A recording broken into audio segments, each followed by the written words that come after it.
اچھا، اب ساکن لکھنؤ کی دفعات کیا تھیں کہ کیا اس میں جو بھی شرائط تھیں وہ کیا بنی؟ مرکزی اسمبلی کے کل ارکان 150 ہوں گے، 4/5 کا انتخاب کیا جائے گا اور 1/5 حکومت نامزد کرے گی، یعنی 5 میں سے 4 لوگ جو ہیں وہ نامزد کر دیے جائیں گے، انتخاب کر لیے جائیں گے، جبکہ ایک بندہ جو ہوگا 5 میں سے وہ حکومت دے گی۔ مسلمان ارکان کی تعداد 1/3 ہوگی، اسمبلی کی میعاد 5 سال ہوگی۔ صوبائی اسمبلیاں، ہر صوبائی اسمبلی کے کل ارکان 4/5 منتخب کیے جائیں گے، 1/5 نامزد ہوں گے اور ہر اسمبلی میں مسلمانوں کی جداگانہ نشستیں رکھی جائیں گی۔ صوبائی اسمبلیوں میں مسلم نشستیں یوں متعین ہوں گی کہ پنجاب 50%، بنگال 40%، یو پی 30%، مدارس 15%، بمبئی 33%، سی پی 15% اور بہار 25%۔ مینس کہ اس کو پورے کو ڈیوائڈ کر لیا گیا کہ کتنے وہاں سے نشستیں آئیں گی۔ 150 تھا نا، 150 کو ڈیوائڈ کر لیا انہوں نے۔ جداگانہ انتخابات، مرکزی اور صوبائی اسمبلیوں کے انتخابات جداگانہ بنیادوں پر ہوں گے۔ مسلمان ووٹرز صرف مسلمان نشستوں کے لیے ووٹ دیں گے اور انہیں نشستوں پر مسلمان امیدوار بن سکیں گے۔ 1909 کی اصلاحات میں مسلمانوں کو جداگانہ انتخاب کا حق ملا تھا اور کانگریس نے اس کی توثیق کر دی تھی۔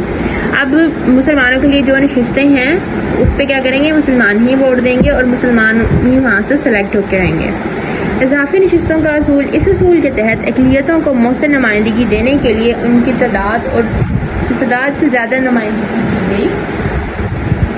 مثلاً پنجاب اور بنگال میں مسلمانوں کی تعداد تقریباً 55% تھی، لیکن انہیں بالترتیب 50 اور 40% نمائندگی دی گئی تاکہ غیر مسلم اقلیتوں کو زیادہ نمائندگی دی جا سکے، جبکہ دوسرے صوبوں میں مسلمانوں ان کی تعداد کے تناسب سے زیادہ نشستیں ملی۔ اس کے بعد حق استداد، ویٹو۔ فیصلہ ہوا کہ اگر کسی مسودہ قانون کو کسی فرقہ کے نمائندوں کا 3/4 نامنظور کریں گے تو ایسا مسودہ ایوان میں پیش نہیں جائے گا، یوں اقلیتوں کو اپنے حقوق کا تحفظ مل جائے گا۔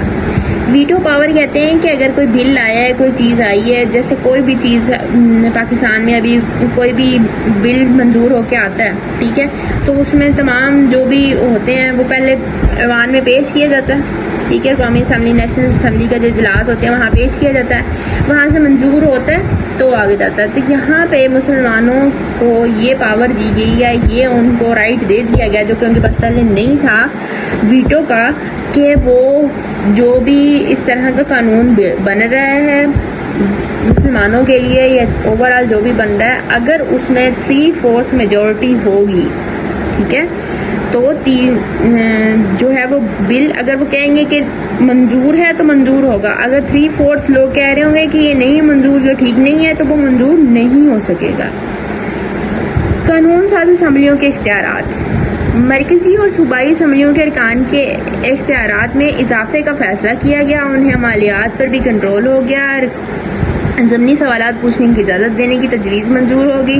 یہ بھی کہا گیا کہ صوبائی اسمبلی انتظامی معاملات کے بارے میں منظور کر سکے گی اور انتظامیہ کا فرض ہوگا کہ قرارداد پر عمل کیا جائے۔ اگر گورنر قرارداد کو ویٹو کر دے اور اسمبلی 1 سال کے بعد دوبارہ اس قرارداد کو منظور کر لے تو انتظامیہ بہر صورت کردار پر عمل پیرا ہوگی۔ اب ویٹو وہی کہ قانون ساز اسمبلی کے اختیارات جو تھے اس پہ بھی کچھ نہ کچھ کنٹرول، انتظامی اختیارات، تو یوں مسلمانوں کا وہ رکھا گیا کہ 3/4 اگر کوئی ایسا بل منظور ہوا ہے جس میں 3/4 جو لوگ ہیں وہ اس چیز کو نامنظور کر رہے ہیں یا ان کو وہ چیز منظور نہیں ہے تو اس کو ویٹو کیا جائے گا۔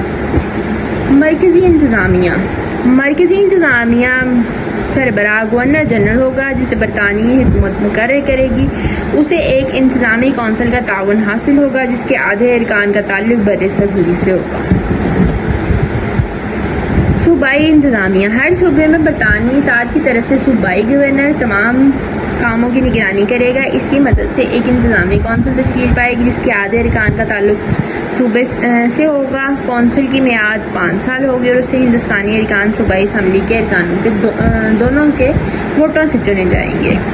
اب مرکزی انتظامیہ، ٹھیک ہے، اور صوبائی انتظامیہ، جیسے ہم کہتے ہیں ہمارا فیڈرل سسٹم ہے، ہمارا جو مین چل رہے ہوتے ہیں وہ فیڈرل سے انتظامات چل رہے ہیں، اس کے بعد ہمارے جو ہیں وہ صوبے ہیں، ڈویژنز ہیں، ٹھیک ہے، ڈسٹرکٹس ہیں، اور ان صوبوں میں الگ الگ سے ہمارے CDCs جو چل رہے ہیں وہ ہماری صوبائی انتظامیہ ہیں، اور جو ہمارا میجر اوپر سے ہمیں آرڈرز آ رہے ہیں وہ ہم کہیں کہ ہماری مرکزی انتظامیہ، سینٹرل گورنمنٹ، ٹھیک ہے، اس طرح.